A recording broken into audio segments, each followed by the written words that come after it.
Olá, muito boa noite. Nós estamos agora apresentando esta entrevista com o professor José Luiz Oreiro, uma entrevista que foi gravada nesta tarde, ou na tarde desta quinta-feira, por volta das 16 horas. Então, apenas para vocês se situarem. E teremos agora, então, a participação dele. Vamos falar, sobretudo, do banco, do rombo do Banco Master, pode chamar de golpe do Banco Master. E por que essa entrevista é importante? Porque lá atrás, quando começou, teve a primeira notícia teve a notícia da venda do Master para o BRB, eu entrevistei o professor e ele disse claramente, no mínimo, houve gestão temerária. No mínimo. Mas tem que investigar crime também. Então, já apontava naquela ocasião, quando muitas pessoas estavam ali discutindo que aquilo até elevou a ação do BRB, é algo que precisa ser explicado também, porque pode ter havido manipulação, né? O próprio vendedor acabou fazendo compras de ações para enganar o mercado, como se o negócio fosse um negócio saudável. Mas, enfim, vamos conversar isso agora com o professor José Luiz Oreiro, e eu estou trazendo aqui agora o professor José Luiz Oreiro, da Universidade de Brasília. Muitíssimo obrigado por atender o nosso convite. Então, professor, não era, eu vou passar para você, mas não era uma profecia ou não era um achismo, né? Naquela ocasião você analisou e disse, no mínimo, gestão temerária. Passa a palavra, como é que você viu, então, esse golpe? Eu até corri um sério risco, Joaquim, de levar um processo. É verdade. Porque depois uma amiga minha, que é economista e advogado, falou, pô, gestão temerária é um negócio meio complicado. Você falar aí para a imprensa, cuidado para não levar um processo. Tá? Mas, enfim, Joaquim, assim, tem coisas que são meio que auto-evidentes. Tá? E quando você vê, quer dizer, meu interesse pelo Banco Master, ele veio de uma reportagem da revista Piauí, acho que de outubro de 2024. Acho que foi a primeira reportagem que chamou atenção, e a revista Piauí tem esse mérito de fazer reportagens enormes, que às vezes até cansam o leitor da extensão da reportagem, mas uma reportagem bastante profunda, né? E quando eu vi aquilo ali, eu falei, olha, isso aqui não está cheirando bem nem um pouquinho. Quer dizer, vamos entender qual é a natureza do problema. Né? Que o resto, eu acho que se derivou da natureza essencial do negócio do banco. Né? Quer dizer, o Banco Master foi um banco que era praticamente irrelevante até ser comprado pelo Daniel Vorcaro, inclusive ele tinha outro nome, mudou de nome, e assim, em 3 anos, bum, explodiu e virou um banco que começou a chamar a atenção do resto dos bancos, né? E particularmente do Fundo Garantidor de Crédito, pelo seu ritmo de expansão. Né? E qual era o negócio do banco? O negócio do banco era captar recursos por CDB, pagando muito acima das taxas de mercado. Quer dizer, você fala 140% do CDI, o CDI, que é o Certificado de Depósito Interbancário, é a taxa de juros que, na média, os bancos captam recursos. Né? Então, o CDI é a taxa de mercado. Então, começa assim, o que começa a parecer estranho? Quer dizer, um banco captar muito acima da taxa de mercado. O que a teoria econômica e a experiência histórica mostram é que, via de regra, bancos ou instituições financeiras que estão captando recursos a taxas muito acima da taxa de mercado é porque, das duas, uma, ou estão com problemas de liquidez ou estão investindo em ativos muito arriscados. Né?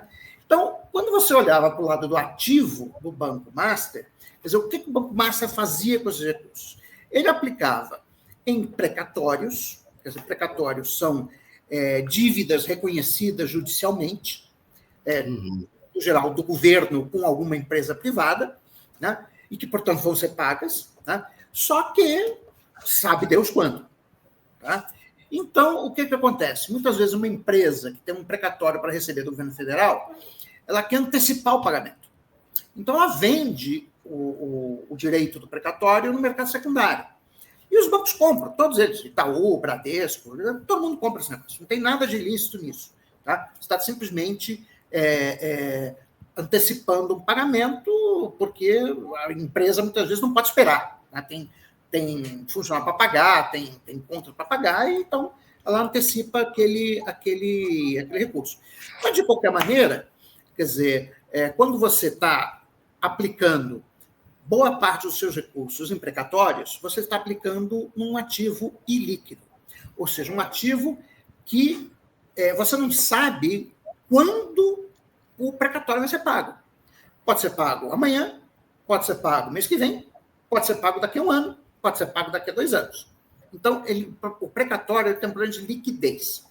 Além disso, a segunda coisa que o Banco Master fazia era aplicar em empresas em estado semifalimentar. Tá? Então, você tem um monte de empresas que estão ali quase à beira da falência, e vem lá o banco, compra a empresa e tenta recuperar. Tem algo de errado intrinsecamente nisso? Não. Quer dizer, você pode conseguir recuperar a empresa, então você comprou a empresa por 10, a empresa se recupera, você vende ela por 100, e aí você teve um lucro fantástico. Então, veja, isso em si não é errado. Tá? O problema é não diversificar o risco. Tá? Quer dizer, qualquer banco, tá? Lógico que o Bradesco, Itaú, etc., eles têm na sua carteira, eles têm ali ativos que são pouco líquidos, tem ativos que são arriscados, mas isso é uma pequena parte do seu ativo. Né? O grosso do ativo, inclusive a gente vai falar depois, tem títulos da dívida pública que atualmente estão pagando 15% ao ano. E assim, venhamos e convenhamos, com a inflação que o Brasil tem, se você tem um título sem risco e com liquidez que te dá 15% ao ano, você não precisa fazer muito esforço para ganhar dinheiro. Né? É certo. Então, esse era o negócio do banco. Então, o problema do Master é que ele tinha um problema de descasamento entre ativos e passivos. Ou seja, ele tinha um passivo caro, né, e um ativo ilíquido e arriscado. Bom, como é que chama? Não é a lei de Gerson, meu Deus, que é aquele... o importante é levar vantagem em tudo. Uma coisa vai dar errado, dará? Ah, sim. Eu sei, é a lei de Murphy. A lei de Murphy. Bom, a lei de Murphy diz que se uma coisa pode dar errado, dará. Então, ainda mais quando você não tem uma proteção contra eventos desse tipo. Então, é evidente que esse tipo de negócio do Master, ele, no período que o Vorkar assumiu o banco, que foi durante a pandemia, imediatamente pós-pandemia, a taxa de juros Selic era muito baixa. Né? Você deve lembrar, até março, abril de 2021, era 2% ao ano. Então, havia um apetite de investidores por investimentos que dessem acima da taxa Selic. Exato. Então, foi nesse ambiente de juros baixos que o Master colocou o seu negócio. Realmente, quando o teu custo de oportunidade é 2%, né, fazer o estilo de negócio do Master não é muito arriscado, porque você consegue rapidamente, quer dizer, contra 2%, mais ou menos qualquer coisa que seja minimamente inteligente, você consegue ter retorno. Só que a taxa de juros foi subindo. A taxa de juros foi subindo. Na medida que a taxa de juros ela vai subindo, o custo de captação para o Master vai ficando cada vez mais alto. Tá? Então, aí o que acontece? Né? Você tem que ficar cada vez mais agressivo. E aí é que tem, a gente sabe, né, do que foi publicado na imprensa, foram 2 matérias da Piauí, uma diferença de alguns meses, eu acho que foi uma no final de 2024 e outra no início de 2025. Né? A segunda matéria já assim, acendeu vários alertas, né, de que o Banco Master tinha uma estratégia muito ofensiva, né, de venda, né, de CDBs. Basicamente, o que eles faziam é oferecer para as corretoras uma taxa de corretagem também muito acima da taxa de mercado, para basicamente fazer os corretores empurrar a goela abaixo dos investidores, que geralmente são pessoas que conhecem pouco do mercado financeiro. E aqui outro ponto que eu quero chamar a atenção, viu, Joaquim? Tá. Quando a gente fala de investidores, a gente tem que separar, isso a teoria econômica faz essa separação, entre investidores profissionais e aquilo que se chama de noisy traders. Noisy traders, a tradução seria, assim, a pé da letra seriam mercadores do barulho, né? Mas é basicamente gente que ouviu um canhão em algum lugar e aí resolve tomar uma decisão de investimento. Tá? Então, isso o mercado está cheio. Está cheio de gente que acha que é um gênio, que vai ficar rico antes dos 40 anos, tá? Aplicando no mercado financeiro. Tá? Porque boa parte das pessoas, infelizmente, que atuam no mercado financeiro, acha que existem máquinas de ganhar dinheiro, né? E que você pode, sendo esperto o suficiente, ficar milionário com transações no mercado financeiro. Infelizmente, isso não existe. Tá? Bom, a não ser que você tenha coisas que não são muito legais, tipo informação confidencial, etc, etc. Tá? Mas o fato é que foi aumentando, né, o custo de captação, né, e o Master, então, adotou uma estratégia muito agressiva de venda de títulos de CDB, certificado de depósito bancário, para os investidores privados. Só que aí começaram a surgir, né, os primeiros sinais, e aí, em abril deste ano, veio a notícia que impactou todo mundo de que o BRB ia comprar o Master. Exato. Aí, vamos lá. O BRB é o equivalente do BNDES, só que para o Distrito Federal. Tá. Ele é um banco de desenvolvimento. Tá. O que um banco de desenvolvimento tem que ver, em termos de estilo de negócio, com um banco master, que, no fundo, é uma gestora de ativos. Ou seja, no fundo, o que ela está ali é para proporcionar rendimentos mais altos, porém mais arriscados, aquele segmento do mercado financeiro que deseja obter rendimentos mais altos. Tá?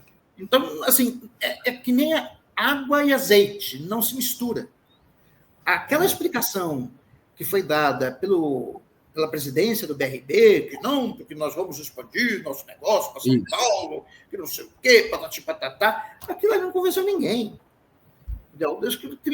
Não fazia nenhum sentido aquela transação. E aí que começa a parte da influência política / criminal. Tá. A criminal ainda está em investigação, então vamos colocar o termo correto, supostas fraudes. Tá? Para não gerar processo nem para mim, nem para você. Tá? As supostas fraudes, que seriam de 12 bilhões de reais, segundo o relatório da Polícia Federal, e eu estava vendo ainda há pouco aqui no Instagram, esses 12 bilhões basicamente são do BRB. Né? Ou seja, o BRB teria comprado, supostamente comprado, na verdade, não é precatórios, mas é como é que chama aquele empréstimo? Consignados inexistentes. Inexistentes. Inexistentes. Esse é o ponto. Inexistentes. Segundo o relatório da Polícia Federal. Eu não sei se é verdade, não vi. Então, eu estou dizendo que há na imprensa, supostamente inexistentes. 12 bilhões de reais de consignados supostamente inexistentes. Bom, se isso for verdade, é o maior crime financeiro da história do Brasil. Nossa. Se isso for verdade, tá? Porque, assim, você falsificar consignados, isso segundo o relatório da Polícia Federal, não é o José Luiz Oreiro que está falando, tá? Estou simplesmente produzindo o que eu vi na imprensa, tá? Entendi. Relatório da Polícia Federal. Então, é a Polícia Federal que está falando, não sou eu. Tá? Isso. Pouco mais de 12 bilhões de reais de consignados inexistentes, que foram registrados num cartório em São Paulo, e ali o BRB comprou e ficou por isso mesmo. Tá? Então, veja, qual é o tamanho da encrenca do BRB. Tem a parte que não é criminal, mas que é devido à gestão temerária, agora já podemos dizer com uma certa,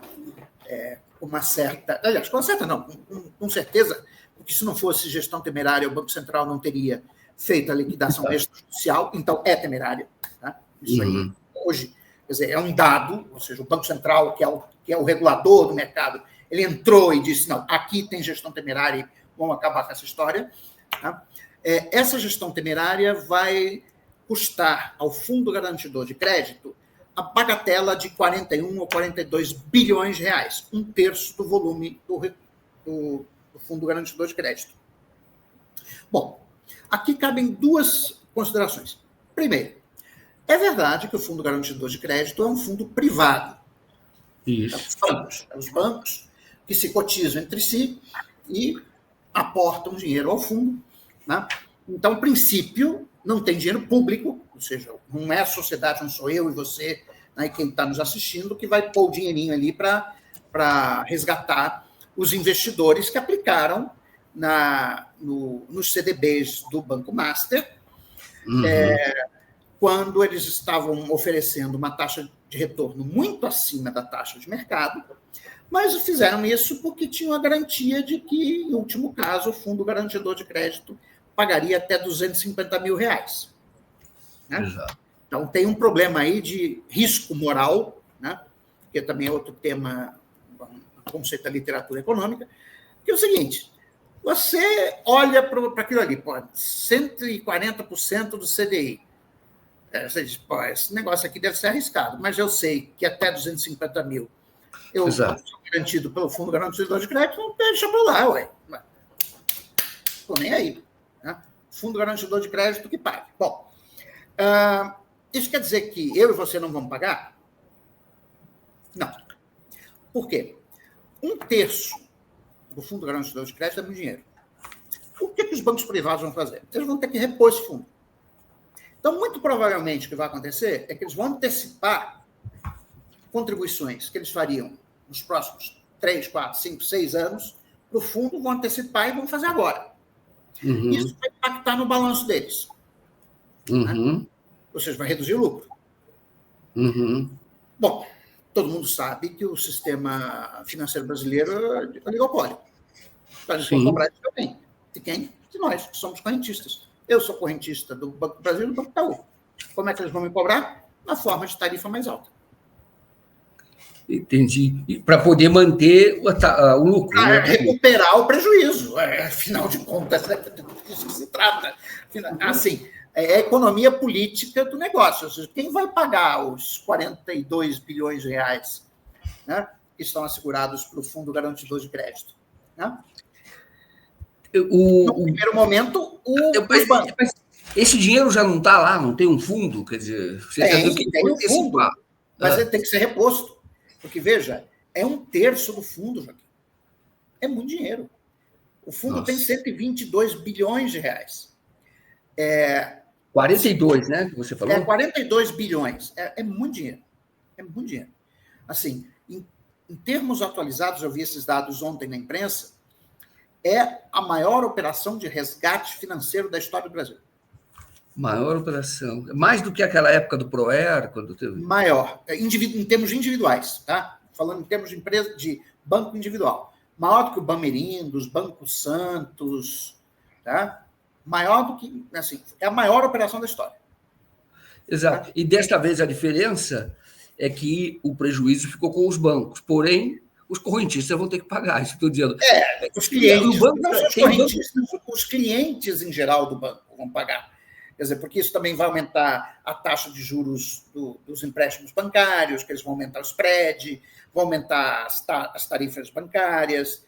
Tudo isso vai acontecer e, no final das contas, nós, clientes dos bancos, não o contribuinte, quer dizer, quem não tem conta bancária não vai pagar. Tá? Mas nós, contribuintes, nós, clientes dos bancos, vamos pagar, de alguma maneira, esse prejuízo.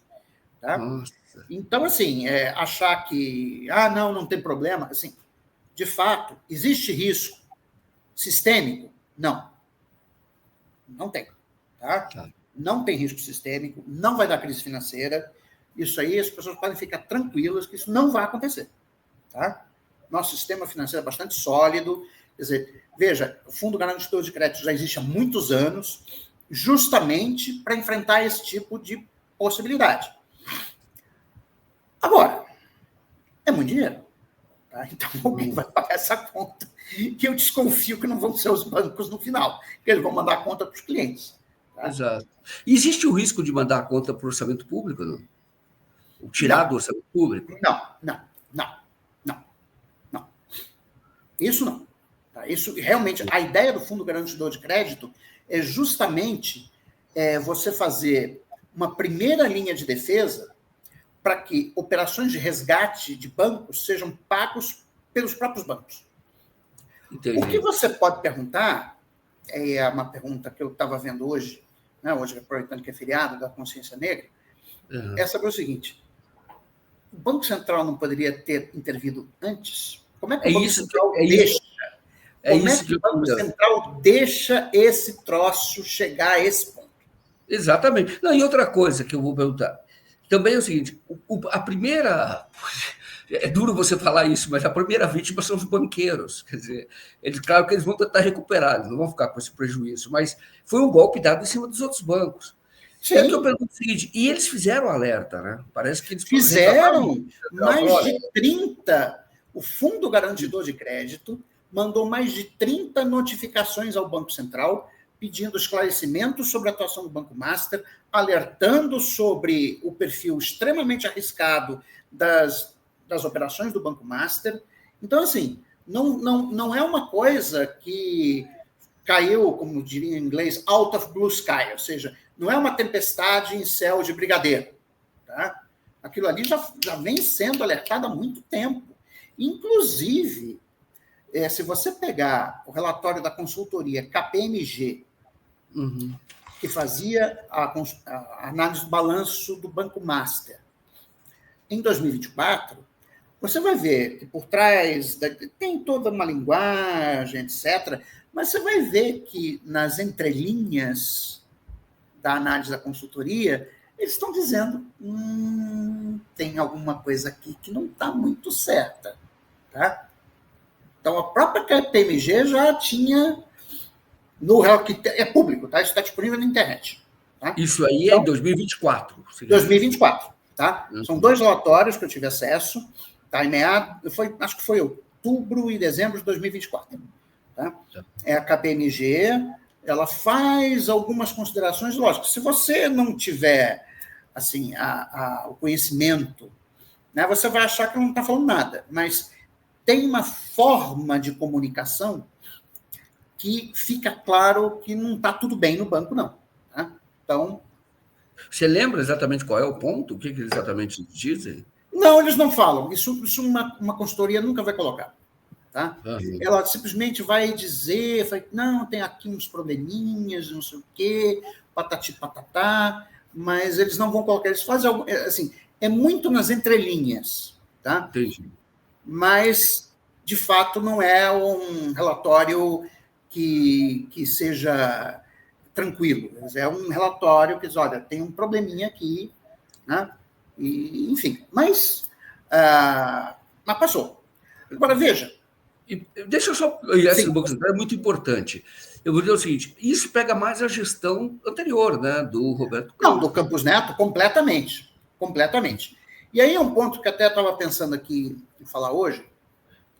Veja, nós temos um problema estrutural no sistema financeiro brasileiro. Qual é o problema? O problema de taxas de juros muito elevadas, ou seja, spread bancário muito elevado. Esse problema, quem chamou a atenção desse problema pela primeira vez, de maneira institucional, foi o Armínio Fraga, quando ele era presidente do Banco Central, na segunda gestão do Fernando Henrique Cardoso, quando ele, em 2000, ele fez um estudo, mandou o Banco Central fazer um estudo sobre os determinantes do spread bancário no Brasil. Tá? Bom, aí o que o estudo conclui? O estudo conclui que, além dos impostos, mas assim, no final das contas, o principal determinante do spread bancário alto no Brasil era a falta de concorrência, ou seja, elevada concentração bancária. Né? Bom, e assim, você teve esse debate no início dos anos 2000, eu até contribuí, junto com o meu coautor Luiz Fernando de Paula, que agora está na Universidade Federal do Rio de Janeiro. A gente escreveu uns 2 ou 3 artigos sobre isso, tá? Sobre o problema do spread bancário brasileiro, tá? Até atrelando com a questão da Selic alta, a gente construindo que o problema não era só micro, mas também era macro, ou seja, a Selic elevada. Mas, assim, essa é uma discussão que vai mais ou menos até 2007, 2008, depois ela morre. Tá? Ela morreu. Ou seja, ninguém mais levanta a lebre do spread bancário. E aí, quem levanta essa lebre de novo vai ser o Campos Neto. Tá? E o meio Paulo Guedes também dizendo, não, realmente temos aqui um problema de custo do crédito muito elevado, né? E que é um problema, não é um problema de impostos, né? Mas é um problema de baixa competição no sistema financeiro brasileiro. Então, o que a gente tem que fazer é estimular a competição. Tá bom, até aí, ok, eu concordo. Mas qual foi a solução dada no governo anterior? Foi você abrir o sistema financeiro para novos bancos. São as fintechs, não é o caso do Banco Master, diga-se de passagem, tá? O Banco Master não é uma fintech.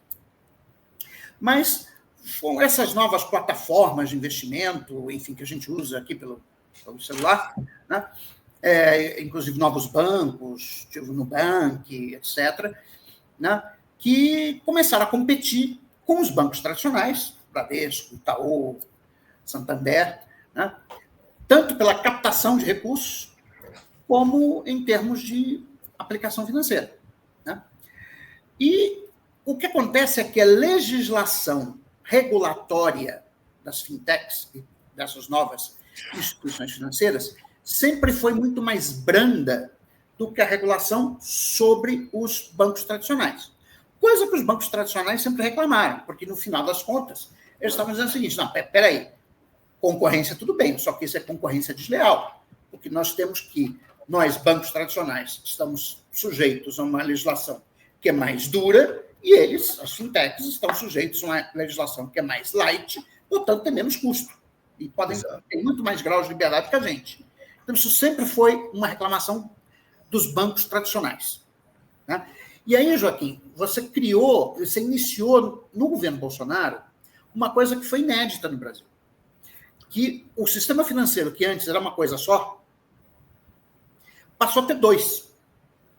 Ou seja, você passou a ter o old money e o new money. Dinheiro velho, dinheiro novo.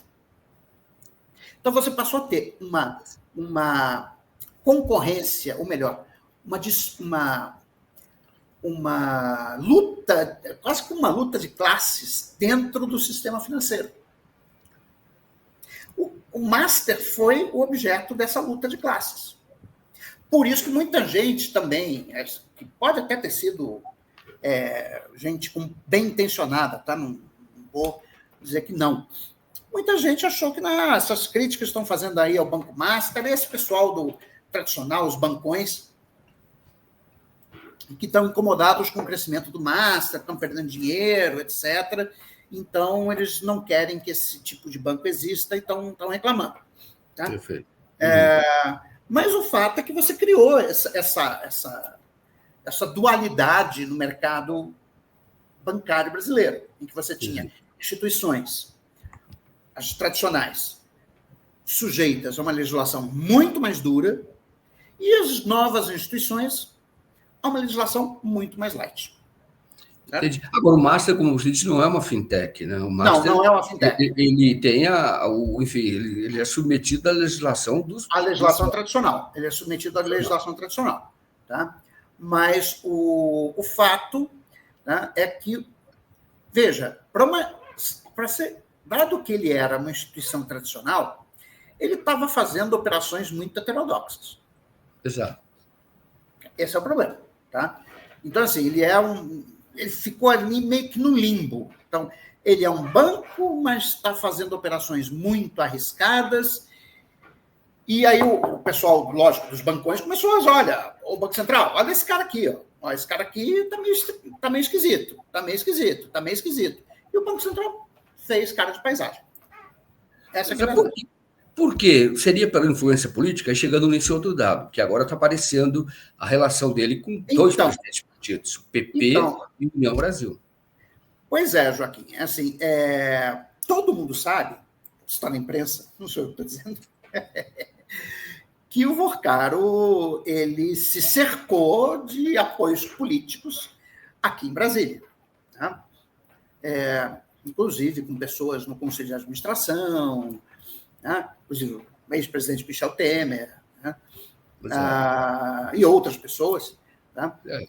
A gente sabe que o próprio Lewandowski... Né? O Lewandowski, eu não queria falar o nome, mas já que você falou, então foi você que falou. Tá? Não, é verdade, porque ele realmente... E não é só isso. Agora, se você for entrar nesse capítulo, eu vou dizer o seguinte, realmente o lobby era pesado. Ele fez... Muito pesado. Ele fez evento em Londres e levou o ministro do Supremo Tribunal Federal, o STJ. Isso... Pois é, Joaquim, assim, isso é uma coisa que no Brasil a República precisava discutir melhor, viu? Esse tipo de relação... Sem dúvida nenhuma. Ele descobriu ali que esse tipo de favorecimento lhe dá algum tipo de proteção num primeiro momento. Não fosse assim... não precisaria de 38 avisos, e aviso de gente também poderosa, que era de banqueiro, né? Sim. Não, assim, acho que o que foi fundamental para o desfecho desse caso, primeiro foi o tamanho do problema, que, veja, chega num ponto que não tem mais saída. Né? Pô, 42 bilhões de reais, mais não sei quanto de suposta fraude, aí realmente... sim, você tinha me perguntado sobre se tinha possibilidade de botar dinheiro público. Isso. Pois o do Fundo Garantidor de Crédito, não. Mas essa fraude aí, não sei. Tá? Não, por exemplo, a questão do Rio de Janeiro. Um banco que já estava... O mercado já dizia que esse banco tem problema. Sim. Depois dos avisos do Banco Central. Aí você tem um gestor do Rio de Janeiro, da Previdência, que é ligado a um partido político, que é o Antônio Rueda, do União Brasil, ele que indicou.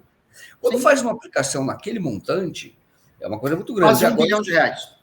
Pois é, e agora está se falando, olha, uma das soluções propostas, eu queria até entender, porque isso me parece que a conta vai para todo mundo. Fala-se de trocar esses títulos por precatórios federais. De como é que seria essa operação? Mas seria essa operação. Vamos lá, Joaquim.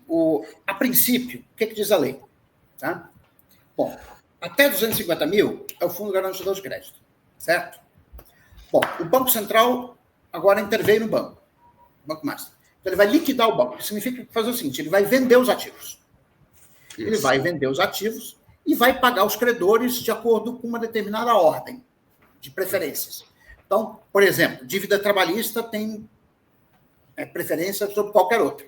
Tá? Então, é a primeira a pagar a dívida trabalhista. Não sei se tem tanta assim, dívida trabalhista, mas vamos lá. É a dívida trabalhista. Aí depois, o Banco Central vai definir a ordem na lista de quem vai receber o dinheiro. É o Banco Central que define. Bom, o que pode acontecer? Ou melhor, o que deve acontecer? O Master é um banco insolvente. O que isso significa na prática? Significa que o valor dos ativos do Banco Master é menor do que o valor do seu passivo. Então, quando o Banco Central vender todos os ativos, tem uma parte dos credores que vão ficar sem receber. Assim simples. Sendo que dívida trabalhista, repito, tem precedência sobre qualquer outro tipo de dívida. Tá? Então, primeiro você paga os trabalhadores, os funcionários, etc., do banco, tiver férias, salário, direito, todo mundo vai receber. Aí depois você começa a fazer. Aí, nessa ordem, eu não sei como é que vai ficar, por isso aí é coisa da autoridade monetária. Tá? Por exemplo, pode acontecer da autoridade monetária dizer o seguinte, uma vez paga a dívida trabalhista, na ordem de recebimento, colocamos os fundos de pensão. Então, eles vão botar... Quer dizer, eu acredito que o Banco Central vai fazer é deixar lá no final da lista os credores privados. Tá? Então, acho que é isso que vai acontecer. Tá? Agora, se vai ser suficiente para que o Rio Previdência receba o seu quase R$ 1 bilhão que foi investido, eu não faço a menor ideia. Então, é possível, tá, que não só o Rio Previdência, mas outras... Teve mais dinheiro público aí nessa história. Tá? Eu sei que a Prefeitura de Maceió tem dinheiro nisso, outras... Ontem, aliás, saiu um mapa de instituições estaduais e municipais que tinham aplicado o dinheiro no Banco Master. Agora, veja, Joaquim, vamos colocar a questão na seguinte perspectiva. Você tem no Brasil, digamos que eu seja o gerente de um fundo de pensão. Tá? Qual é a minha função? Minha função é garantir que o dinheiro dos depositantes do fundo de pensão renda o suficiente para pagar as aposentadorias de quem tem direito. É isso. Tá? Bom, no Brasil, isso é uma tarefa extremamente fácil de fazer. Por quê? Porque os juros no Brasil são muito altos. Entendeu?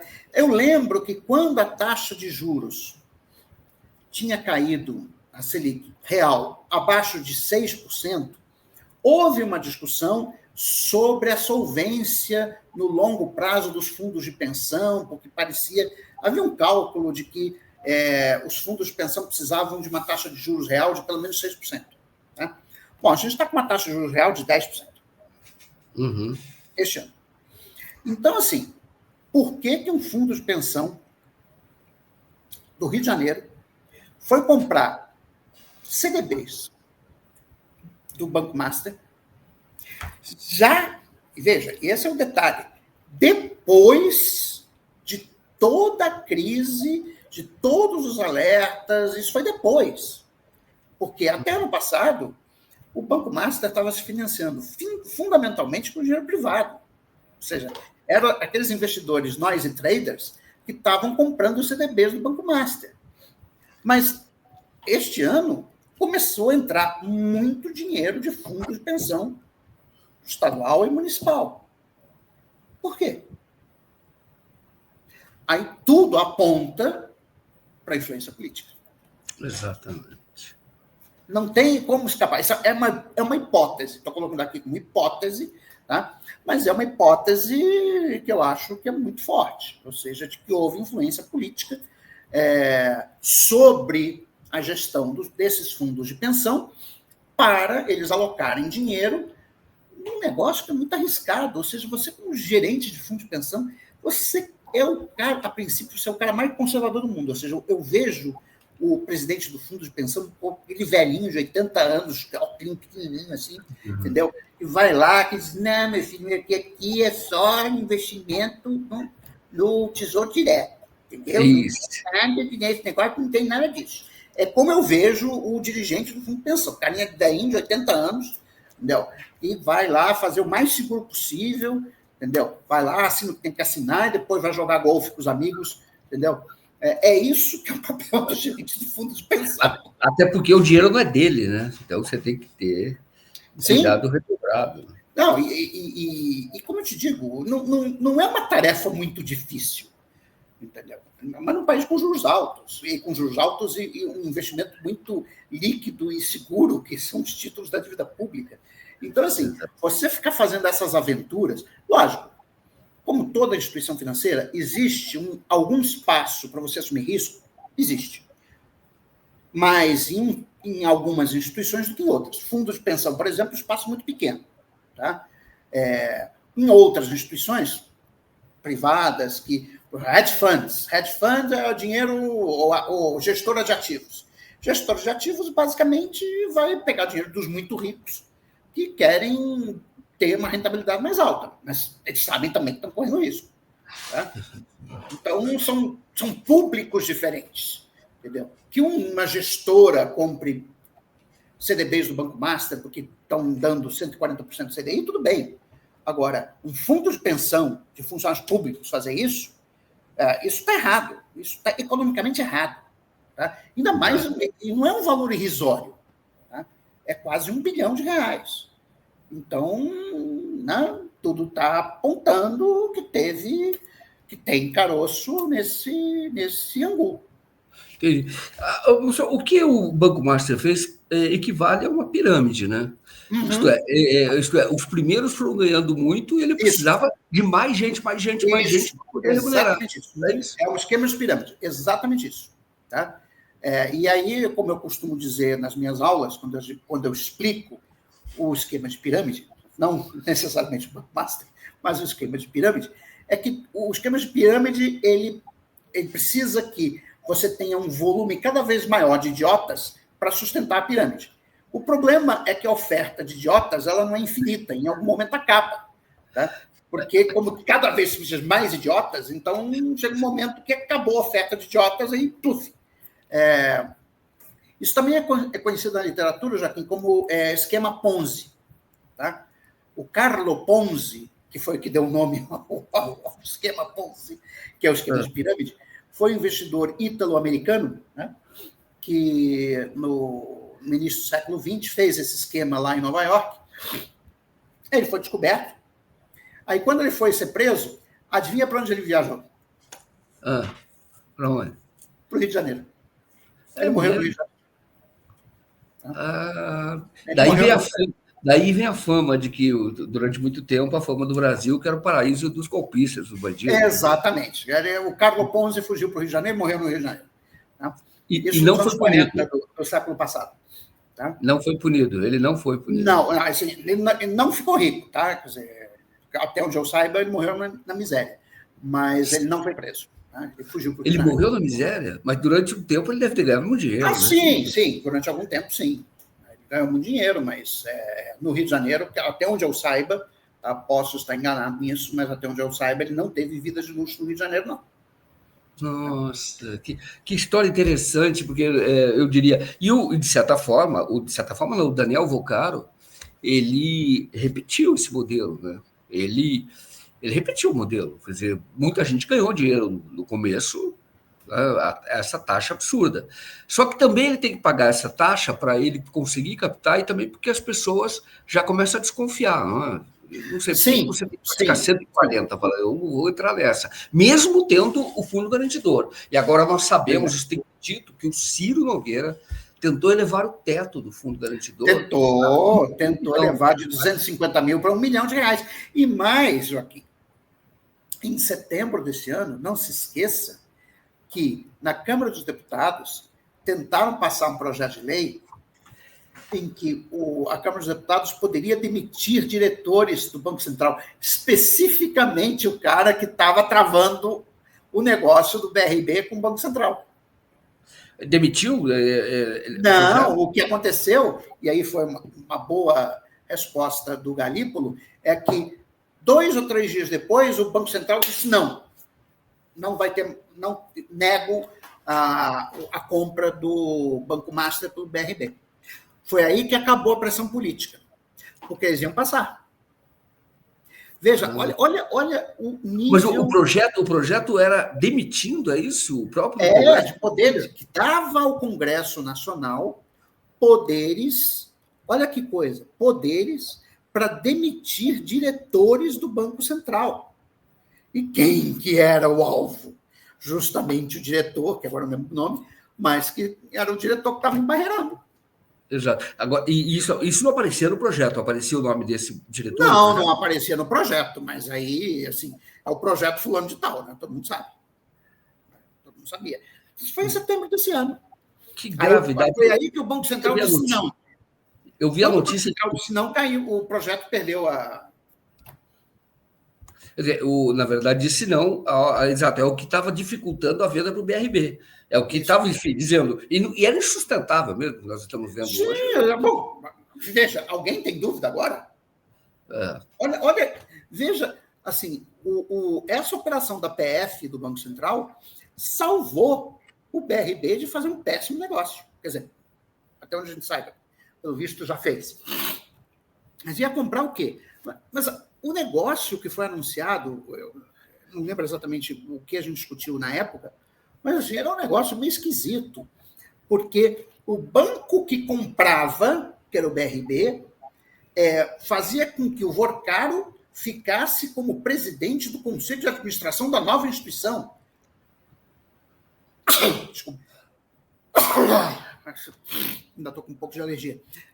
Eu nunca vi um negócio desse. Geralmente, a instituição que compra que indica o presidente do Conselho de Administração, que não vai ser da instituição comprada.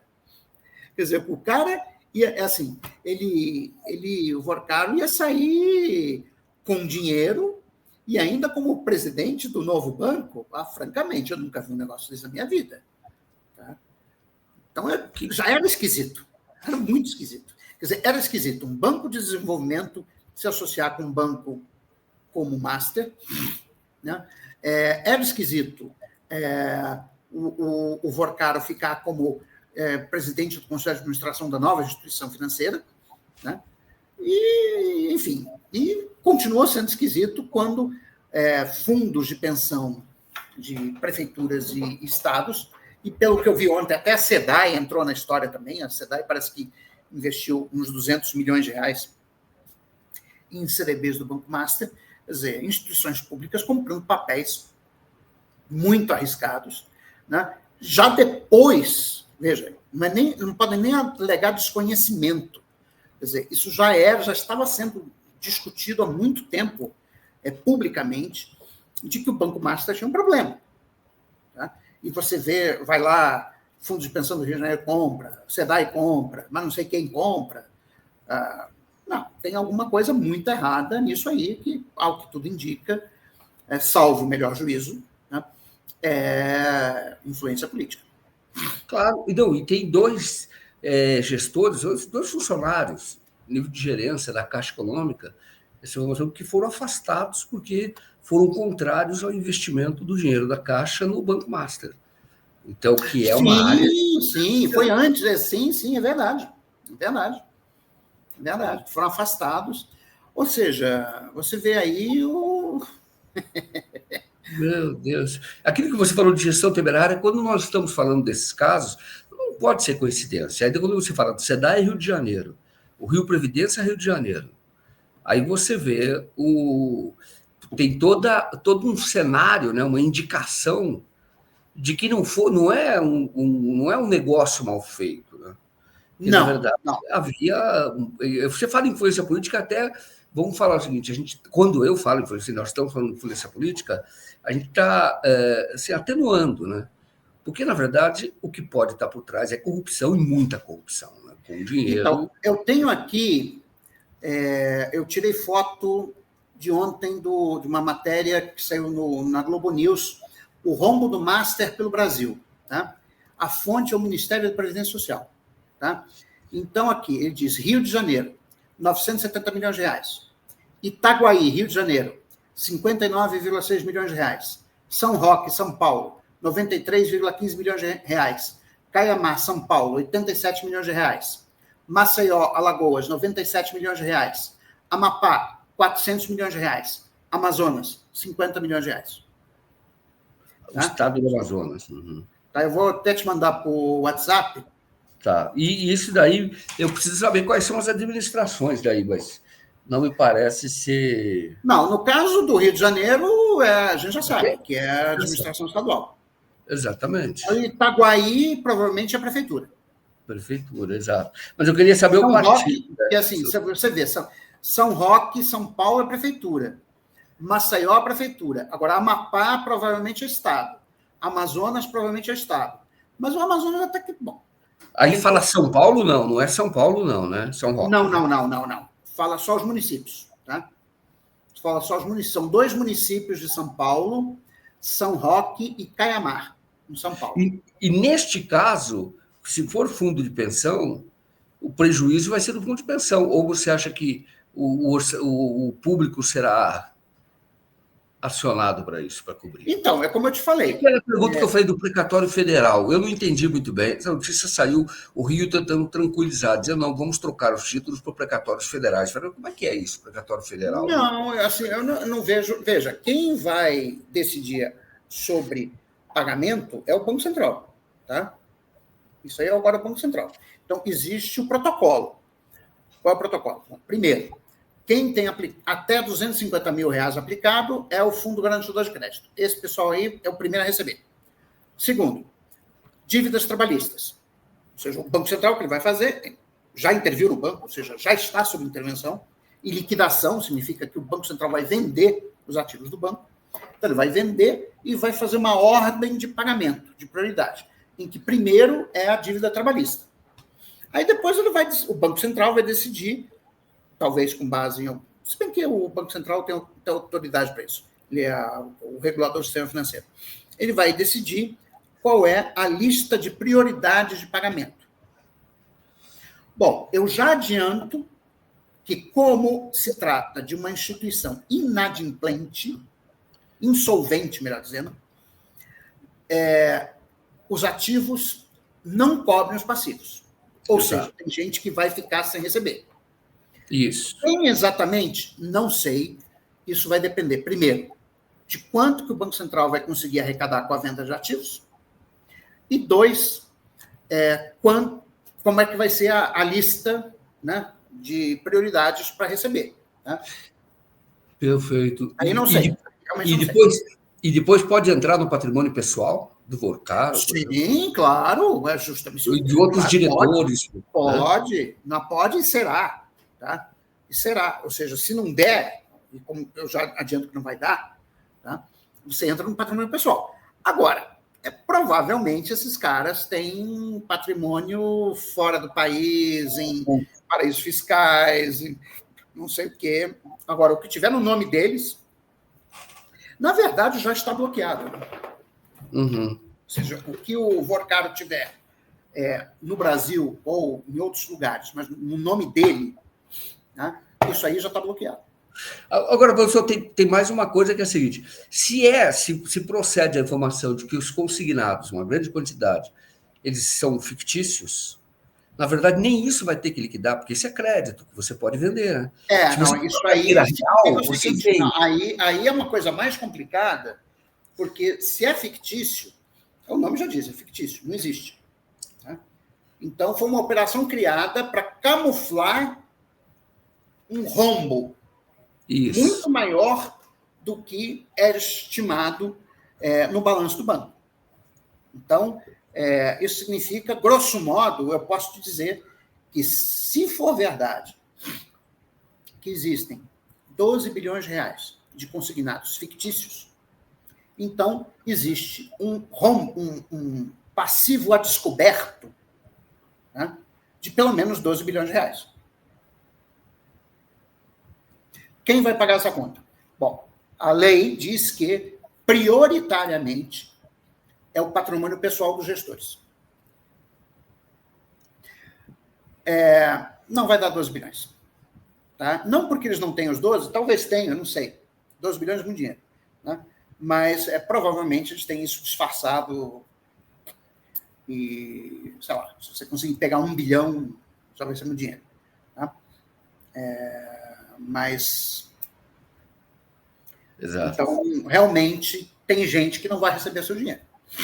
A gente está só começando a ver o tamanho do golpe, né? Mas, como isso pode ter sido o maior golpe da história do Brasil. Né? Sim, eu acho que foi.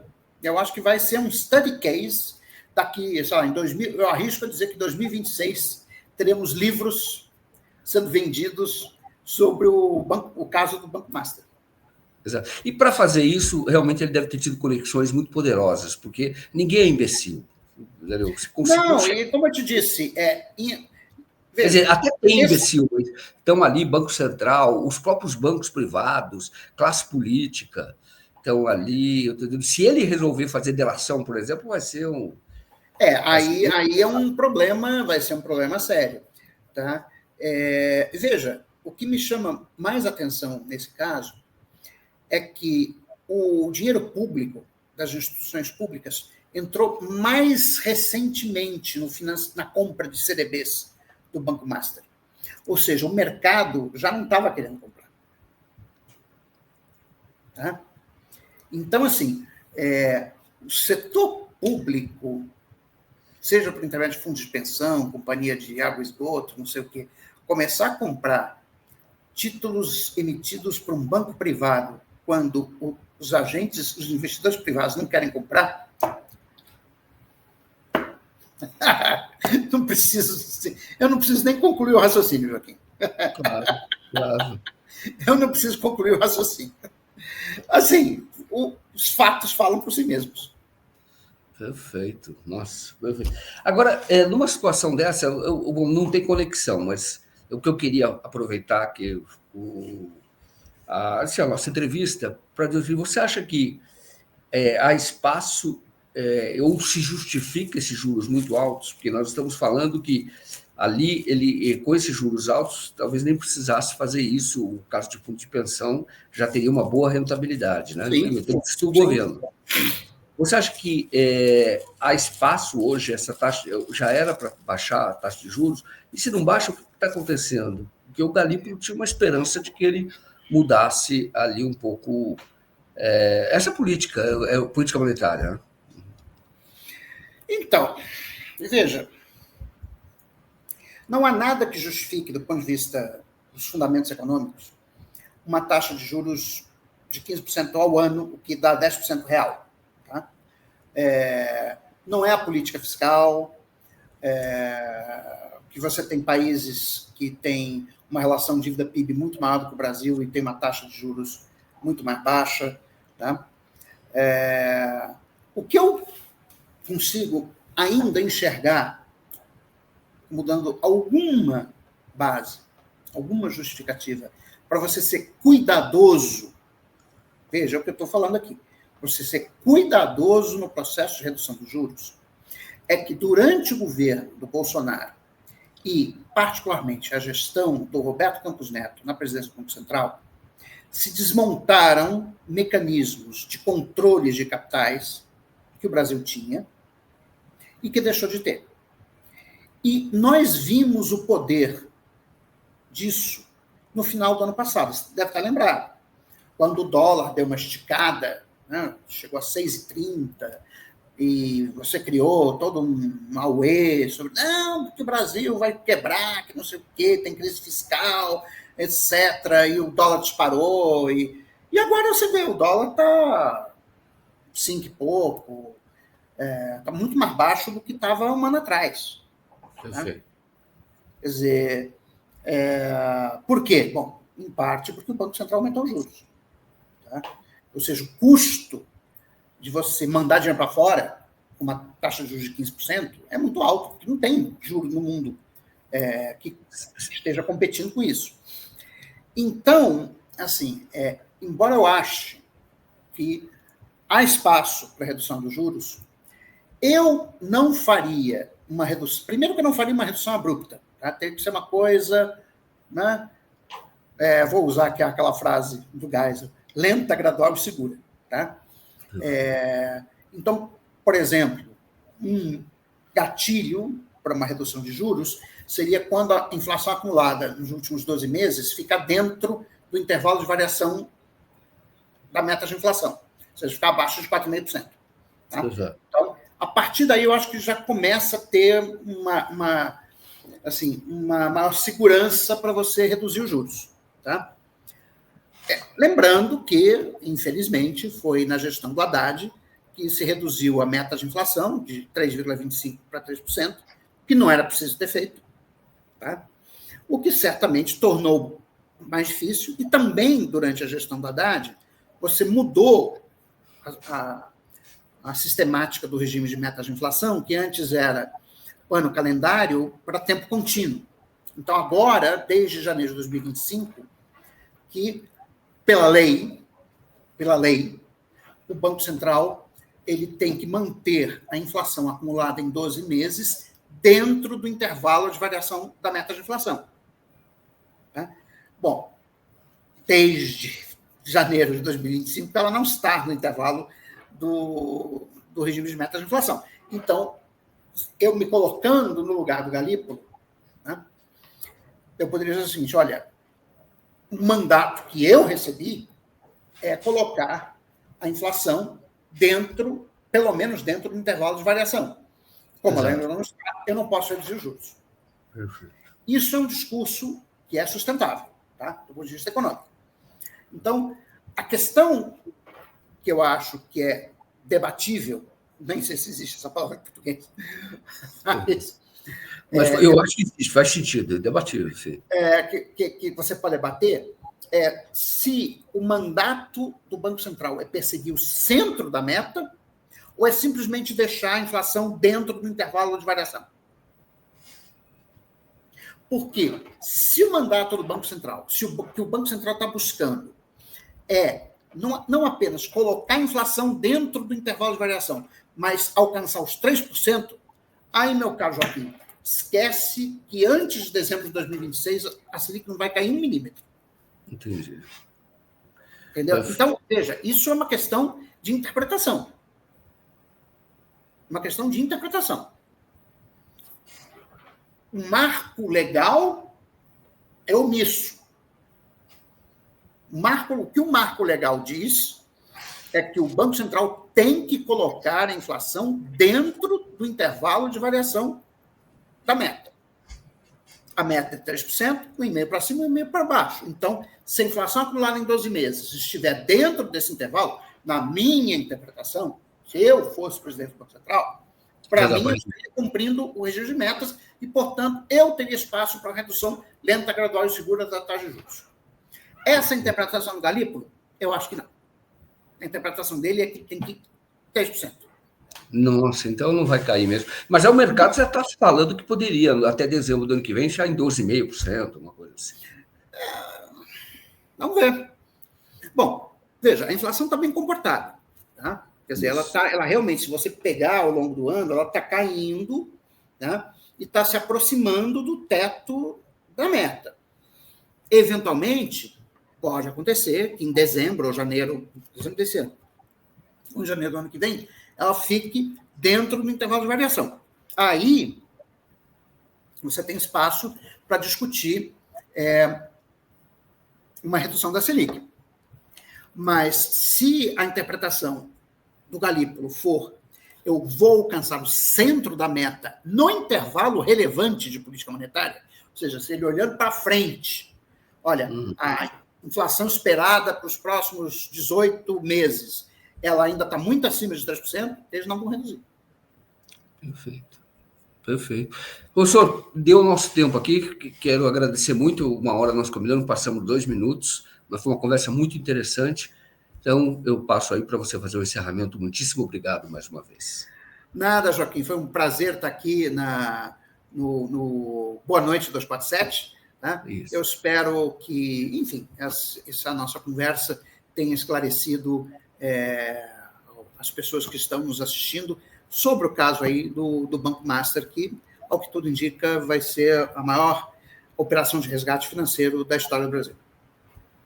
Perfeito. Então, muito obrigado uma vez, boa noite a todos e até mais. Até mais.